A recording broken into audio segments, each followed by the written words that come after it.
Welcome back to another entry of Healing Out Loud. It's your girl Nita B.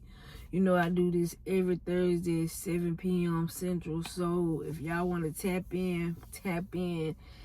But today I'm gonna talk about something a little heavier than I normally do, because I didn't realize how big of a trigger it is for a lot of people to really go through life not understanding what real love is or what love looks like, because they never seen it before. So I thought today would be one of them days where I could just, get it off my chest on how I feel, the stuff I went through. And I'm gonna try to do it not so scripted. You know what I'm saying? Like, I know a couple of my episodes before I was trying to do it scripted, but today is raw, uncut, and I'm gonna give you how I feel. So let's get into it. When you grow up not knowing what love is or what it look like, you kind of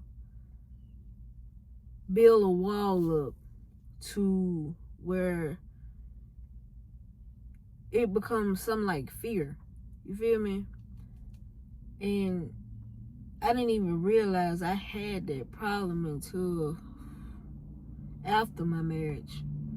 After I got a divorce is when I realized I got a problem. And just recently in my new relationship, I realized that she also got that problem.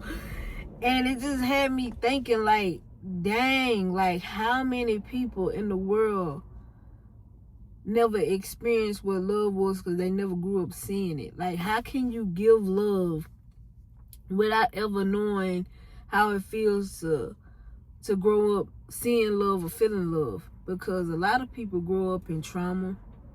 They grow up in the system, or they grow up with parents who weren't taught how to love either. I never seen love either. So it's like, it's an unbreaking cycle of people hurting people over and over again. And it's not even people. It's like, for instance, like my mama. Was she the loving mother? No. Was she always present? No. Was she my mama? Yeah. But it took me till I was like in my 20s to realize that just because my mama had me didn't take away her traumas. Having kids don't make you a good parent all of a sudden. Like, and I think that's what people are scared to talk about. Like, that's a taboo conversation to have. Like, how, like, where do we start to, like, break this generational curse? Like, me personally, I don't have any kids. Like, and sometimes I be like, damn, I wish I did, because all I want to do is love a human the way I wish I was. You know what I'm saying? Like, I've realized, because I never knew what love was or what love looked like, how much damage that it has done, that I now have to go back and reconstruct my whole way of thinking, my whole way of feeling. I used to give a person my all. I still kind of do. Give a person my all and wishing I could get the same in return. But never put myself on the other side to realize, hell, I'm trying to give you like a mirror. But if it's foreign and you never seen it before, you're not going to take it as love. You're going to take it as manipulation. You're doing some of that nature like that. You're not going to take what I'm doing as love. You're going to take it as I'm trying to hide something, or I'm not being genuine. And that's basically how relationships go. You got one who gives too much and one who shuts down. And the whole thing crash. or you gonna start looking outside for validation. But here's my thing, y'all. I feel like this is how we can finally end generational curses from not having people who shown us love the way we needed to. Because honestly, I don't think no one these days know what unconditional love is. Like, people always say, I love you unconditional, I love you unconditional, but as soon as someone does something that doesn't serve you, you don't love them no more. Or you leave them. Or you say, I ain't got time for this. That's not real. Unconditional love is loving somebody even when they don't love themselves. And that's hard. Have you ever tried to love somebody who didn't even know who they was? Have you ever tried to love somebody who never could look in the mirror and say they love themselves? Like, that's tough. And that's where real unconditional love come in. Like, it's not gonna always, like Ella May say, it's not gonna always be 100. You know what I'm saying? On both sides. It's never 50-50. Sometimes I can be 80 and you'll be 20, or I can be 60, you could be 40. But through whatever, we gotta keep it 100. And sometimes I think we get lost in our emotion, our ego, who got one up on somebody.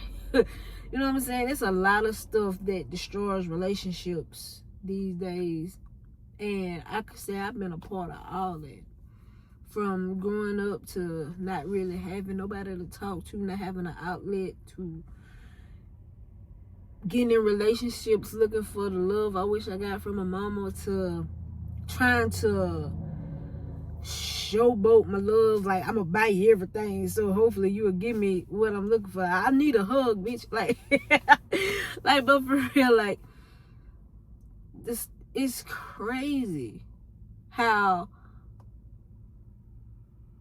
we didn't went this long without really just sitting down with ourselves and just being like, I want to break this curse.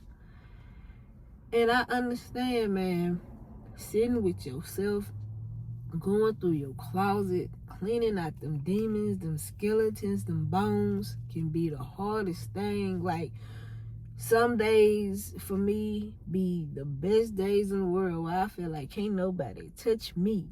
And some days I feel like the world on top of me and I just can't get a grip on it.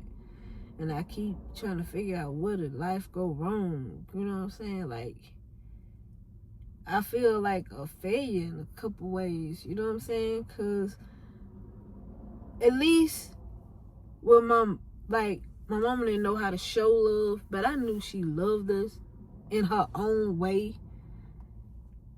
But if I would have grew up in like one of those homes where she was always there for me, supported everything I did, and gave me hugs and kisses and said I love you, like, would I be different? And would my marriage would have been different? Would I be able to understand what my ex-wife was going through differently? You know what I'm saying? From growing up in the system, not knowing who wants you and who don't want you, and just really looking for a hug or something. I don't know. I could take full accountability for everything I've done in life, and here on forward, I'm trying to be better. And that's the only thing we can do, is grow and be better. And this is step one. For anybody who clicked on this video who just want to break them generational curses and tired of having relationships fail or end because we can't meet up on the same page, or we let our disappointments from the past interrupt what we got going now in the present, or our pride getting in the way, or we don't really know how to articulate our words, man. Right now, drop down in the comments and say, man, I want to be free. Generational curses end today. The work starts now. I'ma look in the mirror. I'ma love myself. I'ma tell myself I'm worthy, and I am not my past. I'm my present. And anything that I didn't get then, I'ma look in the mirror and give it to myself. Because if I can't give it to myself, I know I can't get it from nobody else. And I know I'm not going to know what it look like when it's trying to be given to me. You feel me? So, look, I told y'all it's going to be a heavy one. And if y'all ride with me, we going to grow together. Click that like button. Subscribe if you ain't yet. And join the ride as we heal out loud unapologetically. This ain't therapy. I ain't got no couch, as you can see.